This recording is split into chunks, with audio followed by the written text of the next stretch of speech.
وکیم له یو سړی پلار راوستو چې جی قبض دی هغه ولا د جمال کوټي جلاب ورکړه سړی چالو شو شپکشل دسته یو شو زوی راغی ډاکټر حکیم ته وی چې جی شپکشل دسته یو شو ورته وی صبر کولا چې دا فاسده ماده تیوزي بیا راغی وی کټ کې پریوتو 200 ته دستونه ورسېده وی صبر کوه دستونه چالو دي وی او چالو دي وی صبر کوه لا فاسده ماده پکې پاتې ده مړه لنډه دا چې زنکدن شو حکیم له زوی راغی چې زنکدن شو د پلار مې وی دستونه چالو دي وی او جی وی صبر کوه ګن پکې پاتې ده مړه ساتې ووته حکیم لراغی پلار خو به بړ شو وی بچیا د مرګ خیر دی خو چې فاسده ماده پکې نه ده پاتې تاسو نه به فاسدې مادې وباسي او هر سړی به په سړک مړه پراته یې کښې زمونږ ډیپټي کمشنرو یو هغه له پښتو سمه نه ور یو هلک راغی ما ته وایي چې لږ زما شپارس وکړه مال ولې ویل ضرور واده مې دی چې پکې د ډسکو اجازت راکړي ماړه کې دا خیال وکړو چې دا ډسکو بس کلب ملب کې روټۍ ته وایي کلب اجازت بغواړي نو ما ډي سي ته وویلې ما یاره دله د ډسکو اجازت ورکړه نو ډي سي ما ته ګوري وای دیواس اجازت دیوا مال دے دینا ڈسکو کے ویل ڈسکو لاہور تے پنڈی سے کنجریان اولیان دے نچانے واسطے یاره دا ډي سي په مخ کې مې چې هغه هلک یو شړپ په دا مخ ووالي وستا مالې کوران شه بیړه دې غرقه شه نو په ما دې د ډمو شپارس کول دا هغه ذلیل قوم پېښور ډیپټي کمشنر ما ته ووی یو سی ډي ډېري راغلی ده چې مولانا صاحب د شپې وي سی آر ګوري ما ورته مال ټیک ده د بجلیګر مولا خلا خو تیار شکن تو پدا ټول خلک یو وشته دا سیډیو علام څوک دله دی د خزا او لورم بار ګرځي نو دله نور څه پلاس نه ورتله نو ما په سیدا لګیو تړل او لګیا اوسئ زبم لګیایم ګورو به چې څوک به ګټي په دې ښار کې یو بخاری ورته وی یو خزه ده زما خلاف بیان ورکړیو چې بجلیګر ملا د خزو حق نه مني معلوم خو ټول حقوق منلي یو پاتې دی او هغه پاتې دا دی چې مونږ په سلوربول شو ترا باندې سواره شي او په دې بازار کې دې ګرځوما نور خدا سے حق نشته چې ما ستا پوره کړی نه مردام څه ملک دی 40 کاله د پاکستان شو د خزو شاپینګ پکې ختم نه دی په بوش تیزونه لګېدلي دي اسامه یې دلته دی اسامه هلته دی اسامه ستا په کونه کې دی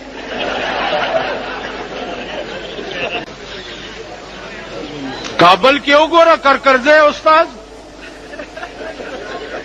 کرکرځي ته وګوره په ګرمۍ کې هم چوغا چور مونږ په یو کمیس کې نه شوټینګ دی چوغه په ځان اچولي او خوله یې چینګه نیولي نو دا خانان دي داسې رواني دا چڼي مڼي نن مغه چڼو په کونه کې ګوته درکړه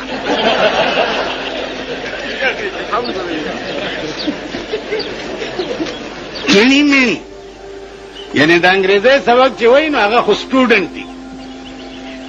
ځکه چې پتلونې اچولې ټایي تړلي سټوډنټ دی او ما چې قرآن په ترخ کې نیولی دی او جومات مدرسې ته روان یم نو زه چڼې مڼې شو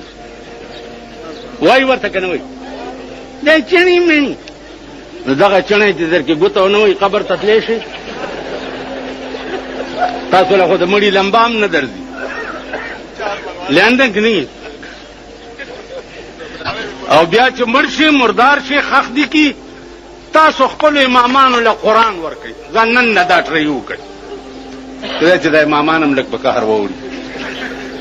قرآن ورکه چې ته زما د پلار مړي ته ولاړ وې دې ځای کې د درد پیدا شوی چې خدای زه تا ته په جرګه راغلی ما او منت درته کوم چې دا مخکې پروت دی نو ویې بخه دا د چا خیال کې راغلي دي خو به څه چلو کړي الله اکبر الله اکبر الله یو کابلی ملا و زه مدرسې ته را روان وم ما ته وایي او ملا خبره وره ما مدرسې ته ځم ناوخته دی ویل خبره وره بیختي وځه ما نه اورم ستا خبرې تا د اجړا جنازه کړې ویل خبره خو واوره که نه تا ما پسې پراپیګنډه کړې چې کابل مولا د اجړا جنازه کړې مالاو ویل ما څنګه جنازه کړې چې غوږونو ته مې ګوتې کړې ومې وې چې یو من بوس او پاروا د دې دوس الله اکبر بس څلور دغه مې الله اکبر الله اکبر سلام مې وګرځولو څښاک مې واغستو کې رالم بیا دا تاسو چې ورته چڼي بڼي وایي تاسو جومات ته را نه شئ ملا او ملا یو څلور منډوانې مونږ کور کې راغلی دي څلور منډوانې څه کړی دي ختم شریف کړی دي نه مونږ پلار نه دي مړ همدغه چڼي باندې پلار په قبر کې همدغه کې همدغه چڼی درته ګوتم وایي پاکۍ دی او ګنده سنبۍ خو نه شي بوتلی قبر ته نو مونږ چڼي مڼي شو او ته خان شوې تماشې له خو نه یې راغلي او نه بایسکوپ له راغلي یې ولاړې ولاړ به یې که ناستې ناست به یې که کړت هم واورېدو نو بمباري به در باندې د پاس نه وکړم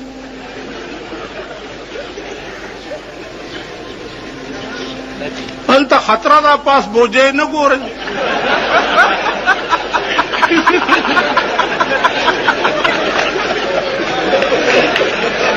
حالات ښه نه دي